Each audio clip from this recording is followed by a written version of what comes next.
Oliver, I think I just started a recording. Is that working or not? You did. I'm not sure. Let's see. Oh yeah, it seems to be. Okay, all right. Very good. Excellent. Thank you so much for that, Matt.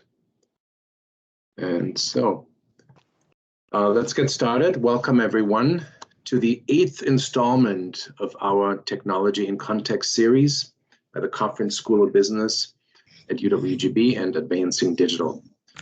My name is Oliver Buechse. I am the Executive in Residence for Digital Transformation at the Cofrin School of Business and also the CEO of the business Advancing Digital.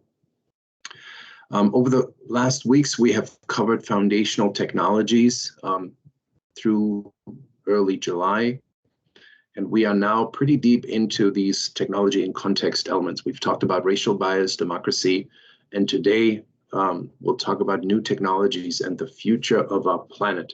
We have 2 more sessions coming, and then we'll all have to figure out what to do Thursdays at noon. All right, so what we're going to cover today are 4 segments. As you can imagine, the future of our planet, we could have so many segments to talk about. We could talk about the ecological future, the social future, and so forth. What I'm going to focus on is first, powering the future. Electricity is obviously closely tied to technology. And so we're going to take a look at what these new technologies are doing to the power demand of our planet and what they're contributing maybe to some solutions. We'll then talk about feeding the planet, perspective on agriculture. Then we'll talk about the whole problem of, is our planet becoming cleaner or more polluted? And then finally, if time permits, I'll talk about my favorite topic of the current days, which is the next great migration. All right, so let's dive in. Let me actually put this in screen show mode. All right. So powering the future. Here is a view of electricity demand over time. And if the curve appears to be flattening, that is a misperception because the first bars are all in 5-year increments. So it's not flattening out. Now, energy consumption is not the only form, electricity consumption is not the only form of energy consumption, right? So this is only the statistic for electricity. And it is projected to continue to go up. So what are we looking at here? This is the per capita usage, right? So if you look at this, every year, every person living on the planet is consuming more.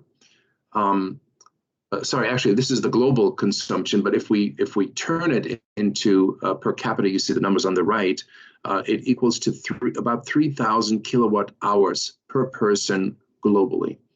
So that is almost double from what it was in the 1980s, which is not a shocker. We have a lot more electrical devices in our home. These devices probably consume more electricity, so that's not really a shocker. 1 kilowatt hour allows us to watch 3 hours of TV. So on a global scale, every one of us could watch 9,000 hours of TV, right? Or we could work on the laptop for 20 hours with 1 kilowatt, play video games, and so forth. So here is another view of that, and that is the forecast for electricity demand. And in every forecast, you have different scenarios. One scenario is based on the stated policies. So what are different countries saying about the future of consumption and so forth? And then there's one that was developed that the researchers feel is going to represent a more sustainable future. And electricity consumption in these scenarios is only one aspect because, as I mentioned earlier, there are other forms of energy. And so in both scenarios here, the share of electricity would grow as a share of total energy consumption, more so in the sustainable scenario. My point is here, this curve continues to slope upward, even in the sustainable scenario. So our individual and global energy consumption is only going up. So how do new technologies contribute to that? Let's first talk about devices. The term Internet of Things may be familiar to you. The idea that electronic devices are now connected to the internet. They can share information, they can share data, they can download data. You can do more things with those devices, not just cell phones and laptops, but also refrigerators, TVs, lampposts, and so forth.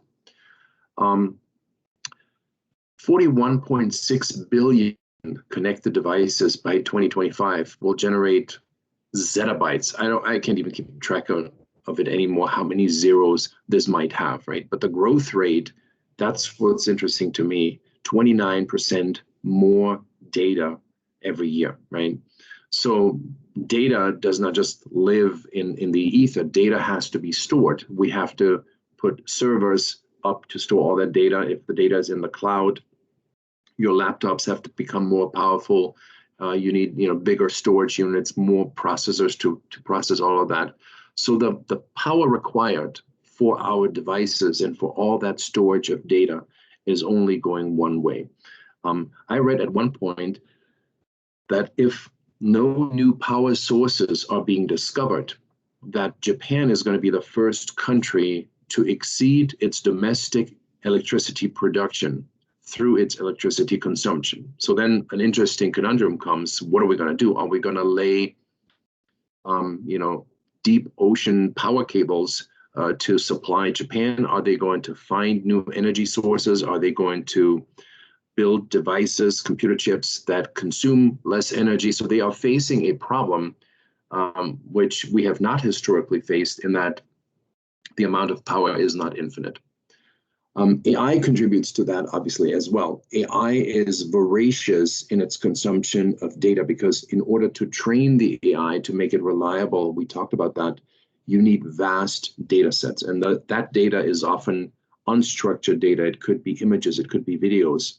So a very significant amount. You see here that AMD, the chip making company, projects that data warehouses will consume 15% of the world's power, up from 2% currently. Just think about that. 15% of all power is just going to be used for storing data. That takes me back to this vision where I said to you, there is a digital world that is being created in parallel to our real world. And that digital world is becoming more and more comprehensive, covering almost every aspect of our lives. Now, the question is, could AI actually be used to solve some of the problems on the flip side? And the answer is yes. You hear our government talk about it. We saw it a couple of years ago when we had the big storms down in Texas. Our infrastructure, our power grid is vulnerable. Not only is it vulnerable to natural disasters, but also to hacking. It was basically conceived in a time where power consumption was far, far less. And we've just been adding and adding and adding to it rather than rethinking it. And so AI could help monitor power consumption at the point of consumption. Millions and billions of sensors that really tell the grid where is the power needed, how much power is needed, what are the patterns of need, and then design a grid that responds and distributes that power accordingly, a so-called smart grid. So that could make the grid far less vulnerable. There's another application for AI in optimizing how solar power plants run. So if you were the owner of a solar power plant, and there's one not too far down our coast here, just north of two rivers, you probably try to figure out every day, how do I make my operation better, right?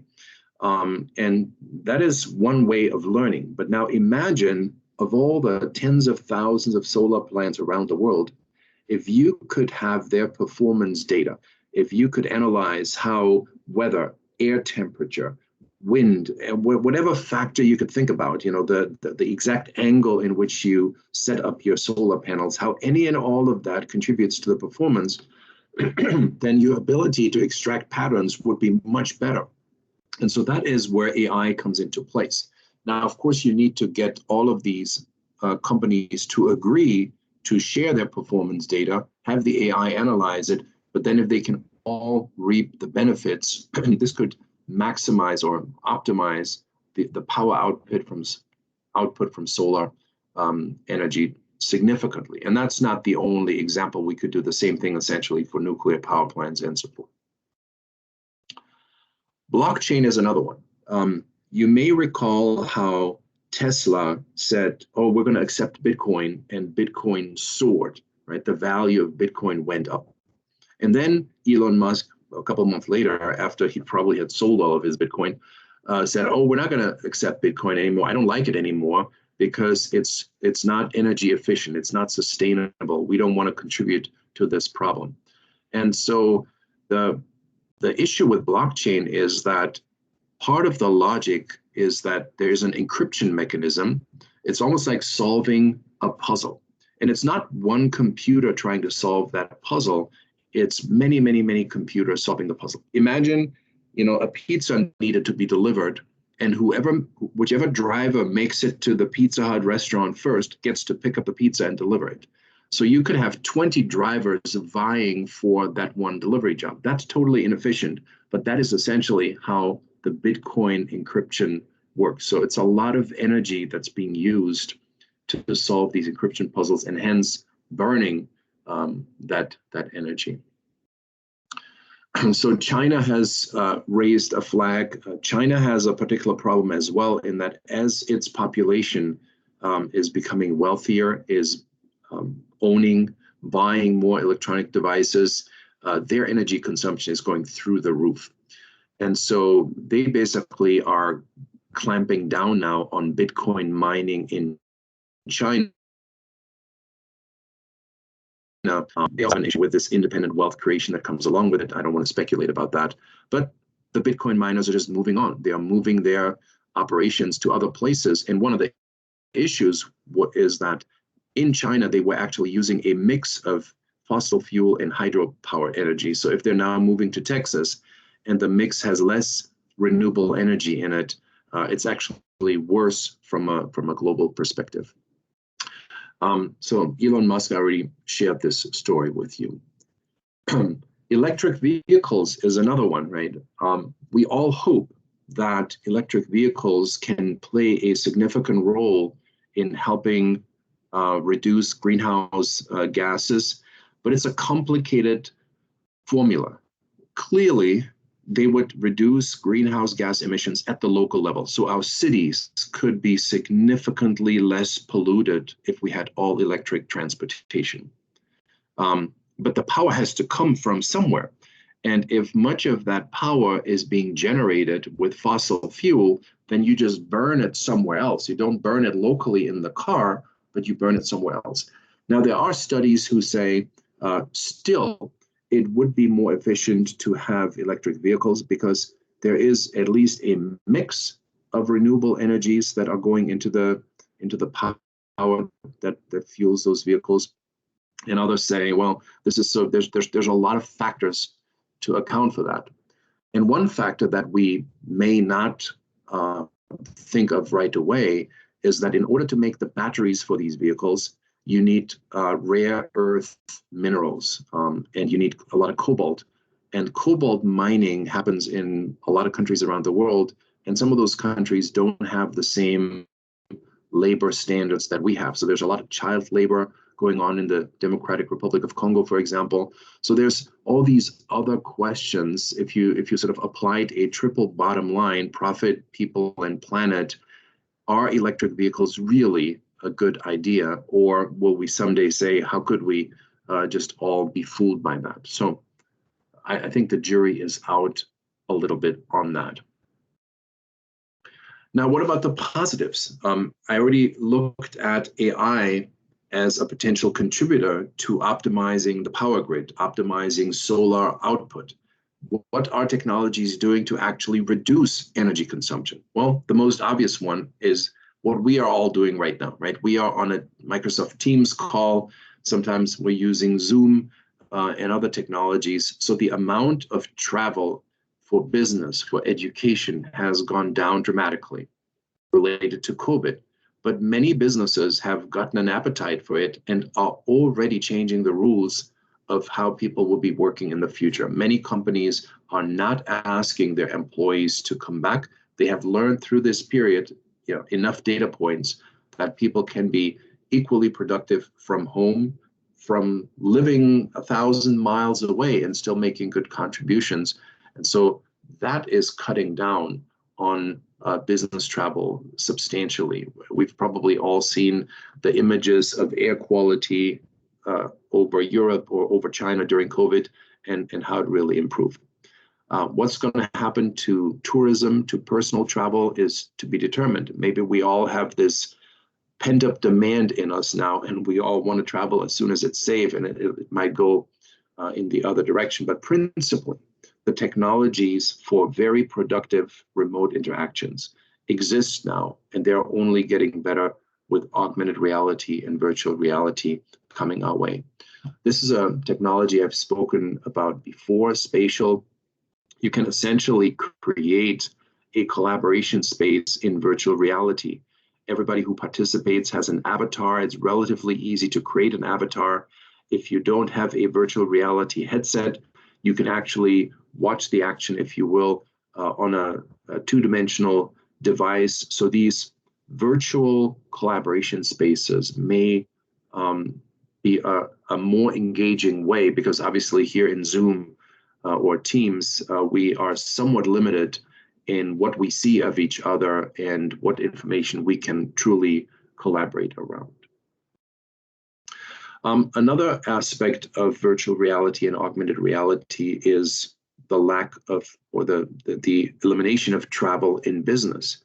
Augmented reality, for example, allows engineers and technicians to communicate with each other, to share information, and to see step-by-step instructions on how to maintain or repair equipment by superimposing this computer-generated content onto the view of the real world. So that could eliminate substantial amounts of travel for maintenance as well.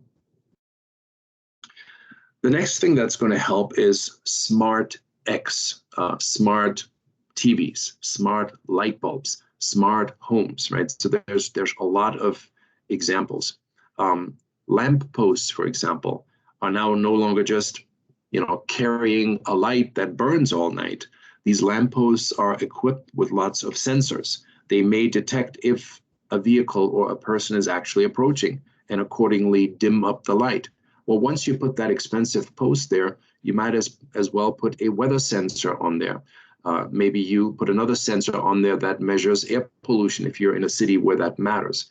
You could also put a camera onto that lamppost and monitor the environment. And so we talked about demonstrators in Hong Kong destroying the lampposts because they were worried about the facial recognition technology that was mounted on that. Smart traffic grids, smart building management systems, smart homes, smart appliances. They all have a similar benefit. They learn your habits. They can power down, reduce energy consumption. And as such, maybe we can curb this sort of, curve growth of energy consumption on a per capita basis. Here's an example of the future of street lighting, right? So it might have Wi-Fi, or maybe it's going to have 5G equipment on top of it, because 5G requires a lot more smaller, posts, camera, maybe even announcements. I've seen similar technology incorporated into ceiling lights, where you don't have speakers and cameras and light bulbs in the ceiling. You just have one thing, one device essentially, and it lights, it monitors, it allows you to do announcements. And so that's the future of lighting, if you will, weather sensors and so forth. And then innovation in power. So I mentioned the example of Japan earlier, right? Germany eliminated after Fukushima all of its nuclear power plants. They'd sort of ramped them down, which meant they now had to rely on solar and wind and fossil fuels. But as part of the ecological awareness in Germany, they also want to exit fossil fuels. So now they have to really build up solar power or wind power or get back into the nuclear business. One technology that could really be a game changer is nuclear fusion. People have been working on this idea for a long time. It's essentially the energy mechanism that occurs inside of our sun, two hydrogen atoms fusing to a helium atom, and along the way releasing an incredible amount of energy. Another area of innovation in power could be batteries. We are putting a lot of resources and frankly, climate impact also in making today's batteries, and we need more and more and more of them for our electric vehicles. So there could be different types of batteries. Some new batteries are also being designed to double up as structural elements. So you no longer need to build the chassis of the car and then sort of slide the battery on the bottom. If we could actually build the battery to be a structural element, we could save a lot of resources. Now, nuclear fusion, is this sort of a pipe dream or not? Different people around the world are announcing it. It reminds me a lot of the race for quantum computing. You know, for a long time, everybody said, well, it's a fairy tale, it's a fairy tale, it's a fairy tale. But just in the last 12 months, we've seen announcement after announcement of companies having breakthroughs. The challenge is similar in fusion. In order to get this reaction, you have to stabilize plasma in a magnetic field. And people are able to do that right now just for a few seconds. And big announcements come out, oh, we did it for 10 seconds, we did it for 20 seconds. That's because we are in the research phase, just like with quantum computing. We can stabilize these quants right now for a very short amount of time. But China has an aggressive strategy. They want to, again, have the first experimental reactor in early 2021, and I believe they have accomplished that. An industrial version by 2035, and then a commercial solution that you can basically order your fusion reactors like you can order a nuclear plant today by 2050. The question is, on that timeline, is it going to be early enough to really make a dip in sort of the climate curve that we are all on right now? So any questions on powering the future, the impact of technologies on electricity consumption or improving our electricity supply?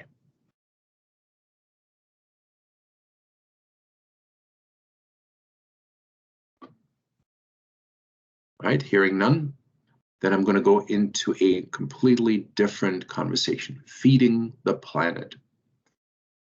So this is the per capita food consumption, both historical as well as projections out to 2030. And so not shockingly, in industrial countries, we are consuming a lot more calories than in the developing countries. But the developing countries are... Oliver? Yes. Can I interrupt for a second? I had to think a minute about your last question. Absolutely. One of the things about energy consumption that I think is really interesting is things that we take for granted here that aren't yet widely implemented in developing countries where the majority of the population is, like air conditioners in particular, which is currently a really high energy demand appliance. And I see there's a lot of work going on to try to create that next generation air conditioner that's much more energy efficient and lower cost, because they're saying that the machine itself is now price-wise at a point where it can be more broadly implemented to populations across like India and so forth. But the energy consumption of that isn't sustainable. You see similar situations with not energy related, but with like sewage plants, right? Microsoft's putting tons of money in wastewater treatment because the sort of model the US built, right, originally, where you pipe everything and so forth and so on, that centralized approach doesn't work. So they're having to kind of reinvent that technology to put it in different parts of the world. So can you talk a little bit about some of those, like appliances and the energy efficiency of those as they move into developed worlds and how those affect these scenarios on energy use? Yeah. So if you look at the future of energy consumption, right, it almost doesn't make a huge difference what we're going to do domestically, right? Because the biggest drivers are going to be China, India, and the rest of the developing countries. And you're going to see a similar dynamic now when we talk about food consumption. Obviously China is sort of trying, as part of their national AI strategy, they are addressing energy consumption, they are addressing the ecology. But our society historically has been built on energy abundance. We always assumed that there's going to be an abundance of power.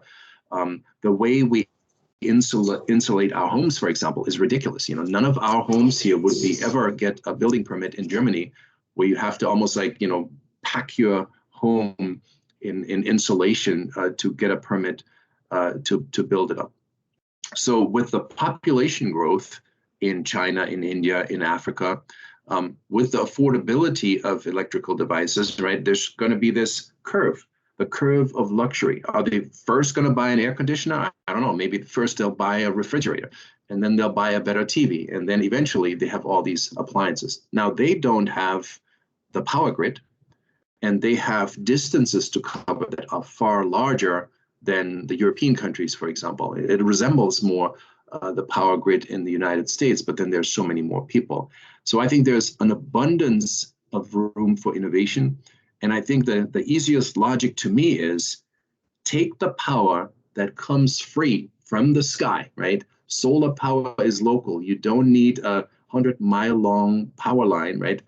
Let's figure out ways of how we can capture the energy from the sun, power our devices at the local level, and then ideally build smart grids where we can feed surplus electricity into the grid or store it efficiently in local batteries. That's another issue today, that we don't have efficient energy storage facilities. And that could be, in my opinion, the biggest game changer. So that's why I pointed out, smart grids or next generation batteries, they may really be the game changers for us.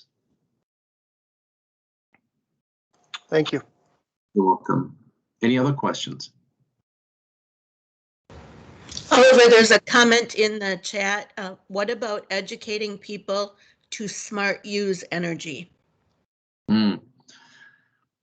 Yeah, so I think that's a great idea. I have not researched it, how much education can make a difference, but I can tell you, growing up in Germany, when I was a kid, Germany's forests were dying, the rivers were polluted, they were basically, chemical swamps, and the air was horrible to breathe. And, Germany went through a 30-40 year period of constantly getting better at that. And it had a lot to do with education in the schools, in the public mindset. Here in the United States, we are a very individualistic society. So whenever somebody tries to tell us to do something a certain way, we have a bit of an aversion to that, right? Eat right, live right, move more, da, da, da. If you're doing all those things, it's good for you, but maybe you don't want to do it. So I'm a firm believer in education. The resources are principally out there, but the level that we would have to get to, it's not just a little sticker on the appliance when you buy your new refrigerator that says, this is smart energy certified, or here is the number of kilowatts that it can consume. Really pushing ourselves to optimizing our energy consumption in our homes would take a lot of behavior changes. Do we really need that extra fridge in the basement? Do we really need 3 TVs in the house and they're constantly on standby and so forth? So there's a lot of waste out there. Can I make a comment, Oliver, on that? Absolutely. Yeah, that comment was based on my limited observation from some countries. When I was in Russia, in Siberia, people will open up their window during winter when outside is minus 40 degrees. When you ask them, why you opening window? It's too cold. Say that I need fresh air. So I saw the opposite of it in United Arab Emirates. When outside is like 125, people open window you tell them that, wait a minute, you know, the air condition is on. Why you opening the window? He said that, oh, you know, the mix of fresh air and air condition makes it better. I mean, those are isolated, you know, cases that I have seen, but I'm sure that, you know, you can see in many other countries and many other places. Yes, there is a thing in Germany called a zero energy house, and it literally has an energy balance of zero. So it produces as much energy as it consumes. And one of the features is you cannot open the windows anymore, right? So it has a ventilation system. And this is, of course, now limiting personal choice, right? So if you live in a zero energy home, then you basically can say, hey, I'm really doing something to saving the planet, but you have to accept that there are certain limitations on your personal freedom. And I personally am very skeptical whether we here in the United States are ready for these sort of more extreme measures until sort of the need and the pressure to have to do something becomes more aggravating. All right, let's go to feeding the planet. So I showed you energy consumption statistics earlier. Here is the food consumption statistic, right? And it's going up across the board, and it will continue to trend up. So this is calories per capita that are being consumed. Now, add into that the increase in the world's population, right? So you have two curves that are pointing upwards. And so you can imagine that the amount of food, the quality of food, the calorie content of the food has to increase dramatically. And where's all that food going to come from? Traditional agriculture has a downside that in many parts of the world, we are abusing the soil. We are using it over and over and over again until it basically becomes, it's not arable anymore. And so it's being lost at a rate of 25 billion tons a year through intensive farming. In the Amazon is a good example. You know, the farmers there are burning down more patches of forest because essentially once they begin farming on the former forest lands, it doesn't work for a very long time. They deplete the soil, they have to move on. And so if we're going to need a lot more food and we can't grow more and more on the same amount of soil, what are we going to do here? So we need a different way of thinking. So let's talk about some of the solutions here. So the first one is to actually have a better sense of what is going on with our fields, with our soil. What condition are they in? Do they need water? Do they need fertilizer? Do we see signs of erosion, right? And so drones are now being used, whether it's these little drones here or larger drones or even satellite images with high resolution to have a better sense of what's going on in our fields. And once you have that sense, you can actually now send that information down to the machines to say, you know, this is where the water is needed. This is where the fertilizer is needed. This is what we should do in terms of interplanting crops to maybe, you know, put nutrients back into the ground. So this can help to some extent. It can slow down the depletion of the soil from traditional methods of agriculture. However, there is a sort of a bigger movement that says we need to rethink soil. Soil is not a raw material, you know, it's sort of you grow your plants on it and then you just dump some nitrogen and phosphorus and other stuff back into it. You plow it over and you do it all over again. This newer philosophy basically says the soil is a living thing. And by disturbing it, by plowing it, we are essentially destroying that living ecosystem every single time we do that. I met a farmer this summer in Door County, and he is introducing no-tilling agriculture in a part of Door County, which is unusual there, but he said it makes perfect sense for Door County because their soil thickness there is really not that deep that this tillage agriculture can be sustained there forever. So that would be a whole different philosophy to say we have to treat the soil differently. We have to allow plants to grow, maybe grow together, grow in guilds, have sort of a healthy ecosystem of fungi and insects supporting our agriculture, a completely different way of thinking. And one of the requirements that comes with that is you cannot compress the soil in the way it is being done by modern agricultural vehicles.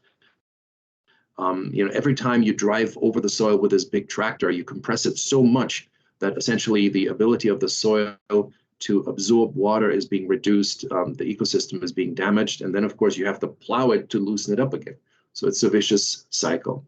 I mentioned these machines here when we talked about the future of robots, right? So Tom, Dick, and Harry are 3 robots, lightweight, much smaller. They can operate for 24 hours, whether they are surveying the land, non-chemical weeding with zapping, or precision planting, right? So this is a different vision of agriculture that goes along with protecting the microbiome, reducing the physical and chemical impact on our soil. So this is the type of thinking we need to open ourselves up to. Of course, how many of these robots would we need to replace the current machines?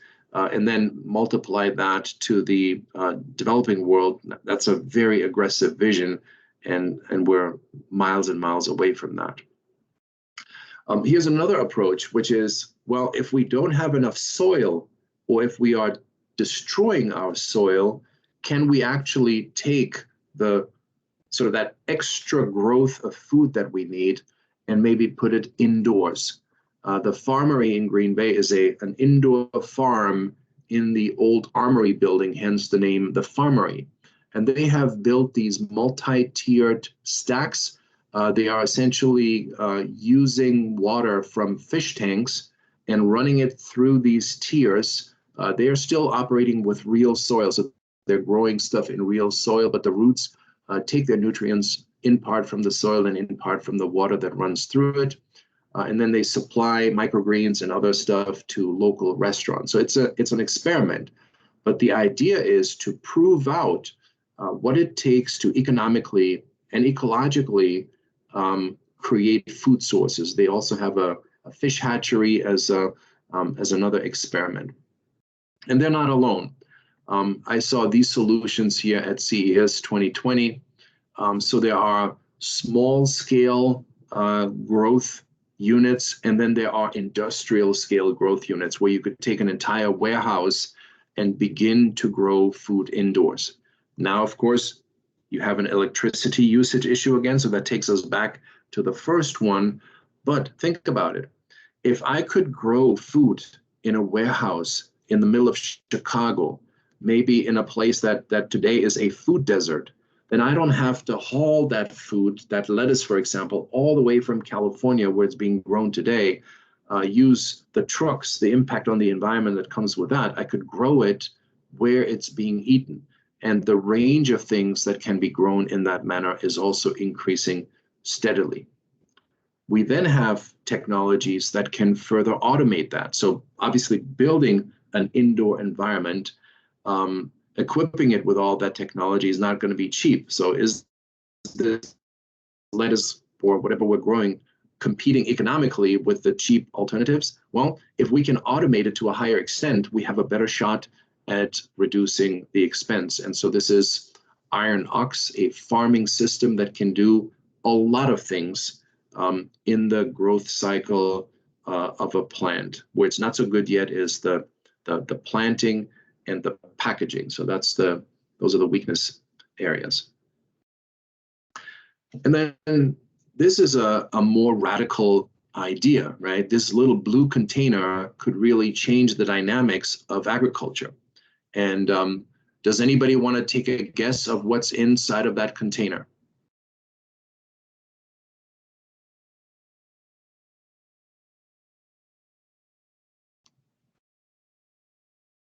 Anybody?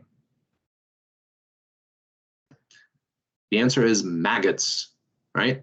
So you basically take a lot of food waste, could be from restaurants, it could be from stuff that's thrown away today in supermarkets, or even domestic food waste, and you dump it into that container, 5 tons it can consume, and maggots eat that. And then you harvest the maggots, you dry them, and they are a protein source, right? So as opposed to growing more cows, right? Now, do I want to eat a maggot steak? Maybe not necessarily, but we also are using protein today in feeding cattle or in protein bars, right? So maybe as part of that overall calorie consumption, we have to get used to the idea that some of the food sources of the future will be unconventional compared to what we've historically consumed. So this could make a significant difference. And again, you can put these containers anywhere that food waste is occurring. All right, let's talk about the third dimension. Oh, let me pause. Any questions on feeding the planet? Oliver, I'm going to speak up again. I think the other thing to really watch is sort of historical animal husbandry, using animals for a protein source.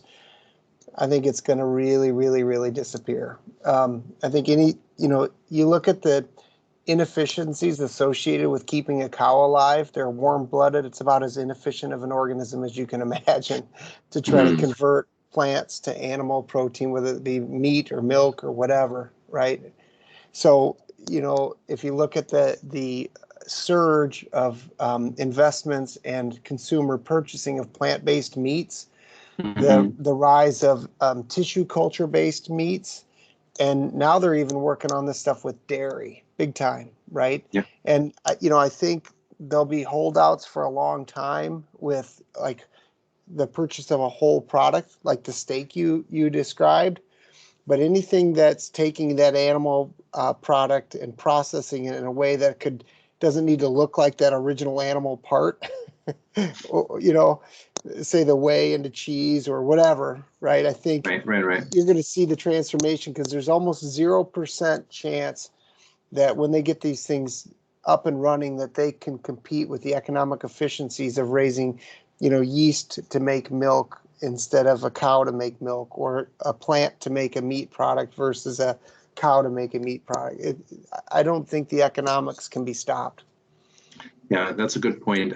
I tend to not look at the bioscience aspect so much of this as more in the mechanical technologies here, but you're exactly right. There's a lot of advancement on that. And at the end of the day, am I going to care that much if the taste is close, if the texture is close, right? It may be like whale hunting, right? The native Americans are still allowed to hunt their whales for their own consumption because it's part of a tradition. So if you can raise your own goat in your backyard, go for it, right? But the industrial use of sort of the animal food chain probably has to change for a host of reasons. And so, yeah. I think the margarine wars that we had in Wisconsin's history, if you're familiar with that, where the state banned margarine as, a plant-based product supplemented a cow-based product, right? When margarine started to replace butter. I think we're going to see lots of those sorts of cultural battles resurface. And you're already seeing it if you look where different states are making it illegal to market a plant-based meat as a meat and so forth and so on. Yeah. So I think that's going to be really interesting in the next 10 to 15 years, and maybe 5 to 15 years in particular. Right. Very good points. All right, let's look at the third dimension. Cleaner or more polluted? What does the future of our planet look like here?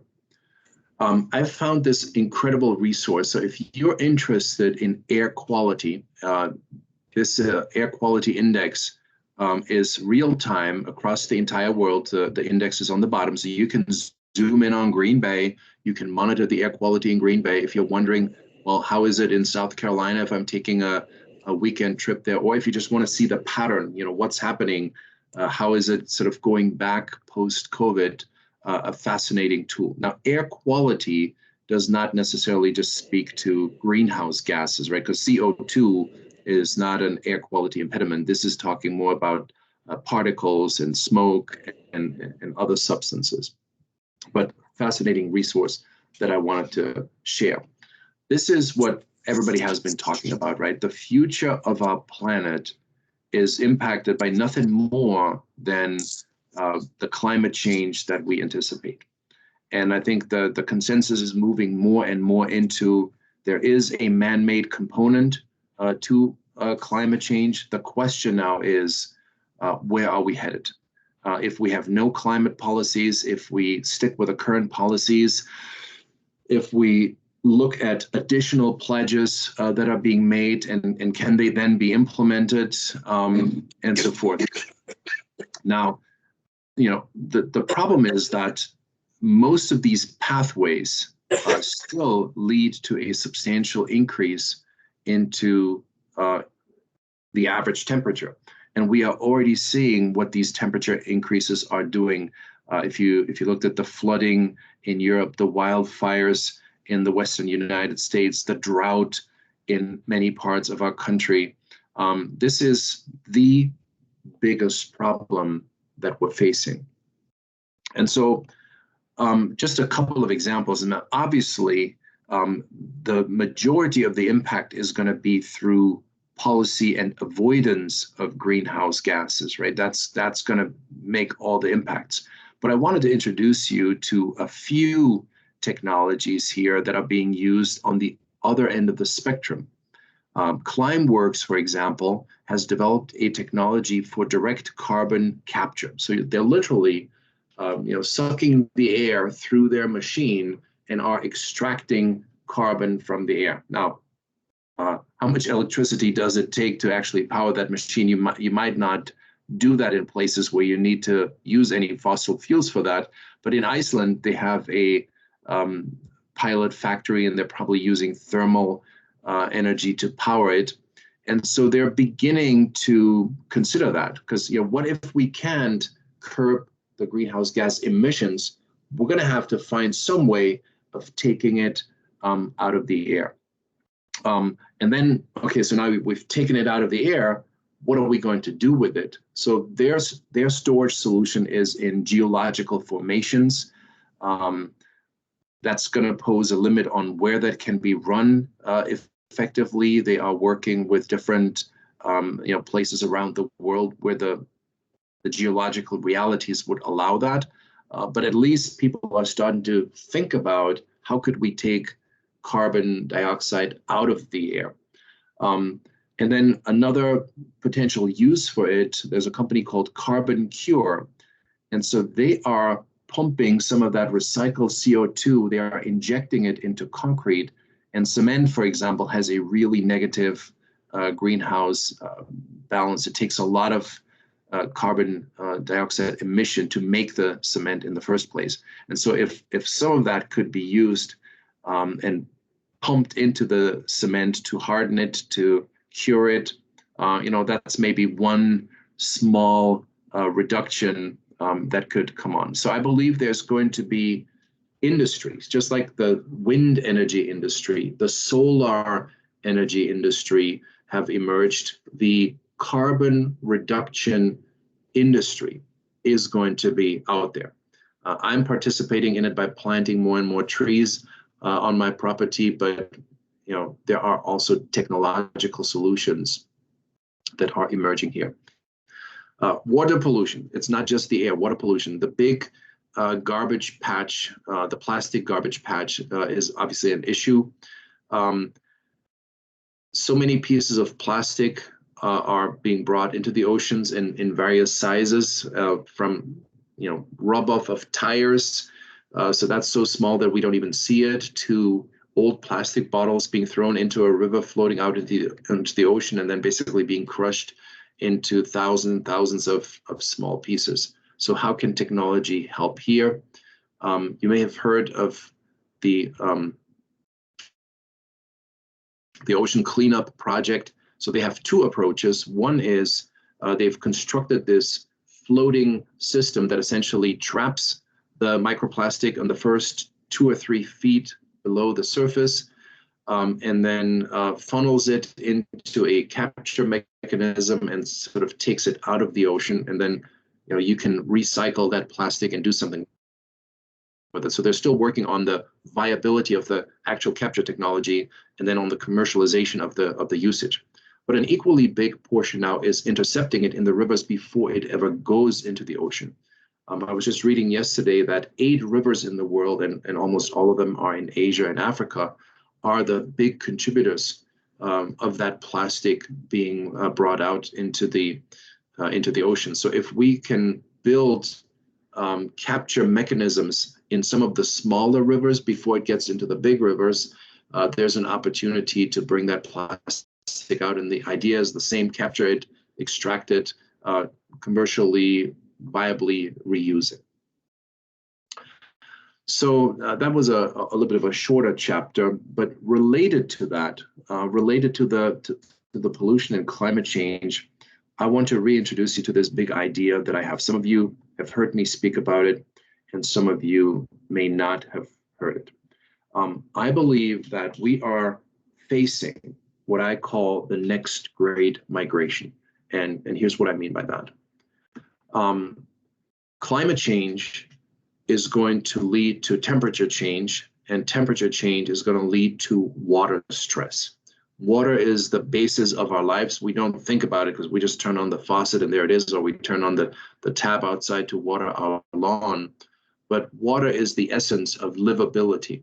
And if there's not enough water in an area, if Lake Mead is dropping low, they won't be able to conduct the kind of agriculture they have there. They won't be able to build a whole lot of new homes because you basically don't have water to supply to those homes. So water stress is going to rise around the world, and it's going to rise in different parts of our country as well. In addition to the water stress, you have natural disasters. With rising sea levels, you're going to have more floods on the coasts, in addition to just the water eating away at our coasts. You may have more severe hurricane seasons. You may have more severe wildfire seasons. And so if you overlay what's happening from a water availability and what's happening from a disaster perspective, there are certain places of our country, certain places in the world that just become far less livable than they are today. And whenever that happens, it usually has an outward migration effect. People are leaving. This is like the Great Dust Bowl analogy. Investment into those areas goes down. Insurance rates go up. And so people will start to look around. Well, where can I live? Where can I sustainably live? Where can I invest? Where can I raise my families? And our place here, Wisconsin, is actually really high on that list. If you look at the Great Lakes climate projections, they are going up as well. But for us, that means a somewhat of a moderation of our cold winters. Now, that's not all good news. That has some negative ecological impacts on the Great Lakes ecosystems. We may lose sort of the beautiful, cold, long winters, but it has positive impacts on the length of our growing season. It may have psychological impacts on how livable people perceive our region to be. Most importantly, the projection of our water supply is not negative, right? There are different models that are out there, but they're basically saying we are going to have an increase in precipitation. Now, the bad news would be if that increase only comes in severe weather events, right? Because then we'd have sort of these heavy floods that are going to cause mayhem. There are parts of Wisconsin that are affected. There's a lot of places in Minnesota and downstream St. Louis and so forth that are impacted. So that would not be good. But if the precipitation is sort of reasonably distributed over events throughout the year, it means that we have the water supply, we have a moderating climate, and we already have the Great Lakes as a water buffer. Not that they are sort of a water bank that now everybody can go to, because that would deplete them fairly quickly. But they allow us to buffer between years of higher and years of lower precipitation. And so I believe that all of that is going to lead to a dramatic migration from other parts into Wisconsin, and we ought to study that. I am proposing a significant study on that front, that we study what are the different climate models, what are the different impacts we could see, and how could we possibly prepare ourselves for that. So, conclusions. The future of our planet is less certain than ever before. We are exploiting the natural resources, we're polluting the air and the water, and we're beginning the cleanup, but our progress sort of locally here versus what's happening on a global scale and where the average is moving, it has not yet tipped the scales. New technologies can play a role. They play a role on the increase in energy consumption, but they can also be contributors to reduce some of these environmental stresses. And as I mentioned several times, the key dynamic is how will all of this play out in the developing countries. China, India, and Africa are really determining the future of our planet when it comes down to climate and other factors. My belief is that we have to alter the current trajectory. We can't keep going like that. Otherwise, what we're leaving for our children is not sustainable. We're leaving them with a mess, an ecological mess, a social and political mess. And the silver lining is that we here in Wisconsin may have a once in history opportunity to benefit from that. But it's sort of that's a small consolation prize if your situation gets better, whereas the world goes down the drain, right? So we have to really think this through and understand what is our role in facilitating these changes, preparing for this future, and how can we help the rest of the world. With that, I'll take any questions that you may still have at this point, or comments.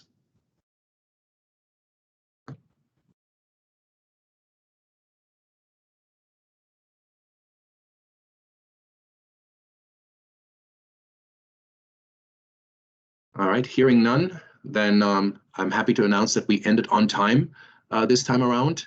We have two more segments. We have the future of learning, so new technologies and the future of learning. We're going to look at the impact on education that comes with new technologies. So for all of you in the university system, I think that's going to be quite interesting.